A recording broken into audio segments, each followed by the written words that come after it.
공부를 초기에 놓치게 되면 나중에 2학년 올라가서 그거를 감당하기가 좀 어려운 그런 일이 생기기 때문에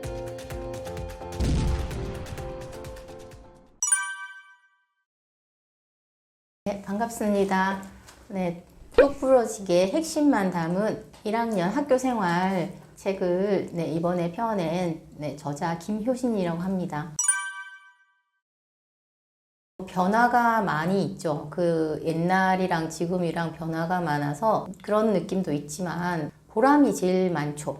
왜냐면 아이들이 이제 지금 많이 자라가지고 저한테 가끔 연락이 오면 그런 거에 대한 보람이 많죠. 제가 그림을 잘 그린다 이랬더니 요즘 이제 디자이너로 활동하고 있는 아이도 있고, 그리고 연락 같은 거 받으면 굉장히 보람이 있습니다. 연락이 오면 대부분 만나지는 못하는 것 같고요. 이제 조금 온라인상으로 전화통화나 아니면 메일 같은 거 이런 거 하는데 혹 가다가 만나는 아이들은 옛날 얼굴이 있죠. 아무래도. 그럼 정말 반가운 그런 일이 되겠습니다.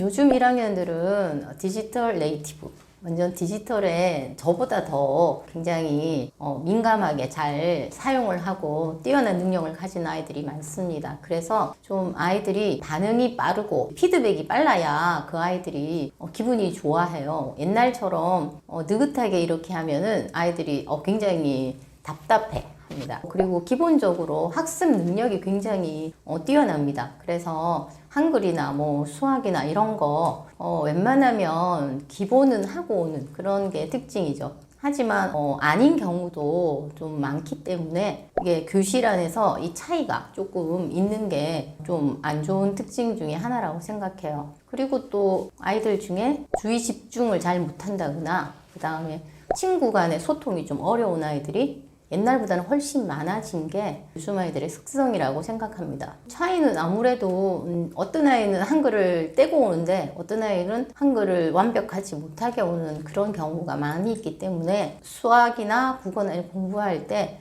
기본적으로 이제 전제는 모른다 하고 가르치지만 아이들이 대부분 알고 넘어오기 때문에 수업을 하다 보면 그 차이가 약간씩 느껴지죠. 근데 이제 저는 중간 정도에 맞춰서 수업은 하지만 이제 수업을 하는 아이는 내가 모르는 거에 대해서 굉장히 어려워하고 다른 애보다 늦다는 거에 대해서 아무래도 마음이 좋지는 않죠.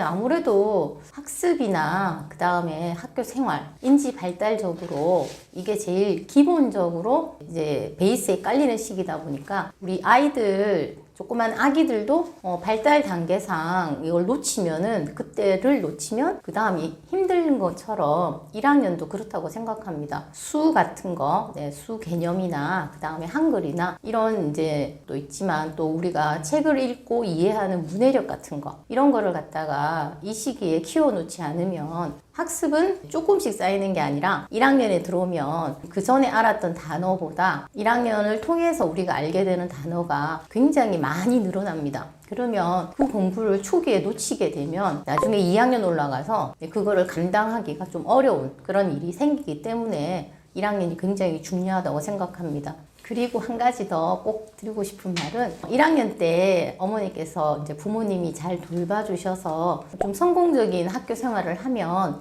이 다음 학교 생활이 굉장히 안정되고 그리고 이제 자신감도 생기고 그렇기 때문에 1학년은 이제 그래서 더 중요하다고 생각해요.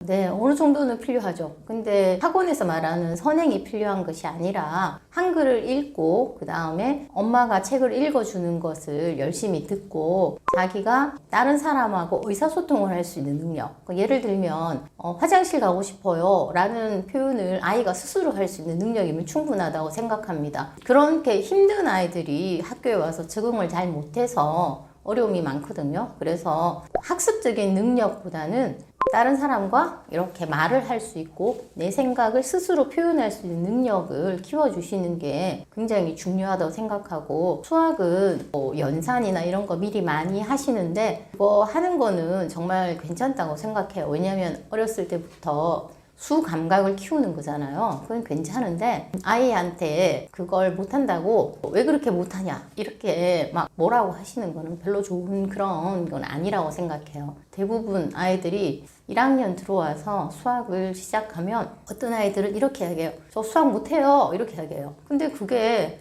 시작도 안 했는데 그렇게 이야기하니까 정말 제가 1년을 가르치고 나서 저 수학 못해요 라고 하면 이해를 할 수 있죠. 근데 거의 4월 달에 이제 수학 시작하면 그렇게 이야기를 하는 애들이 많이 있어요. 그거는 유치원 때부터 선행을 하는 그런 과정에서 부모님들이 약간 넌 왜 그렇게 못하냐 이런 소리를 했기 때문에 그렇지 않을까 하는 짐작을 하거든요. 그래서 기본만 하셔도 되는데 약간만 이제 어머니들께서 뭐랄까요? 긍정적으로 이렇게 해주시면 좋을 것 같아요. 취업 통지서를 받으면 거기에 이렇게 이제 잘 안내가 되어 있거든요. 그래서 그 안내대로 하시면 되는데 핵심은 그거를 들고 학교로 오는 거죠. 학교 오는 날짜는 정해져 있는 경우가 많은데 보통 학교에서 정해진 날짜 안에 이제 오시면 되고요. 그리고 그 날짜를 약간 넘겨도 상관은 없는데 오실 때 꼭 아이를 데리고 오셔야 돼요. 그게 이제 우리나라 법상 아이의 소재를 확인하는 첫 번째 그 공식적인 관계에 있는 그런 날이기 때문에 예비 소집일에 아이를 데리고 오시고 만약 예비 소집일에 못 갔다면 조금 한 1월달 이 정도 안에는 오시면 괜찮습니다. 안 올 경우에는 일정한 기간, 정해진 기간이 있어요. 그래서 그 기간을 넘기게 되면 이제 일단 학교에서 이제 그 연락처를 최대한 이제 전화를 해서 접촉을 하려고 노력을 하고 그렇게 했는데도 안 되면 이제 동사무소하고 이제 연락을 해서 협력해서 찾고 그래도 안 되는 경우에는 경찰하고 같이 해서 이 아이의 소재를 최대한 파악하도록 그렇게 합니다. 그래서 이제 해마다 아이가 이제 행방불명인 이런 경우에는 아동학대나 뭐 여러 가지 안 좋은 그런 일을 짐작할 수 있기 때문에 좀 부모님들이 이거를 아무렇게 생각하지 않으시는 그런 게 진짜 필요합니다. 꼭 제 시간에 학교에 가보시는 게 좋습니다. 책가방은 아무래도 등치에 맞게끔 가끔 어느 분들은 6학년까지 들어야지 이런 이제 생각으로 큰 거를 사주시는데 요즘 아이들은 사물함이 다 있어요. 그래서 사물함에 모든 짐을 다 넣어두고 다니기 때문에 저희 반 같은 경우에는 대부분 가방이 무거운 이유는 학원 가는 책이 좀 있어서 무겁지 학교에 오는 짐이 무거워서 그런 경우는 잘 없더라고요. 그래서 너무 크지 않는 가방을 준비해 주시고 그리고 아이가 스스로 열고 닫을 수 있도록 잠금 장치가 있으면 좋고요. 이제 꼭 필요한 거는 물병, 물통을 이제 아이들이 넣어 다니는데 그 물통이 이제 이거 뚜껑을 이제 잘 못 닫는 경우가 간혹 있어요. 그럴 때 바깥에 있어야 이게 물이 이제 책하고 이런 게 이제 버려지지 않기 때문에 그런 거 좀 염두에 두시면 좋고 그리고 이제 아이 이름표 같은 거 이름표는 절대로 바깥에 달아주시면 안 되거든요. 요즘 이제 좀 예쁜 네임택이나 이런 게 있어서 바깥에 이렇게 장식처럼 달아주시는 경우가 있는데 그런 경우에는 이제 길에서 조금 유괴의 소지를 가지기 때문에 그거는 좀 피해 주시면 좋을 것 같습니다.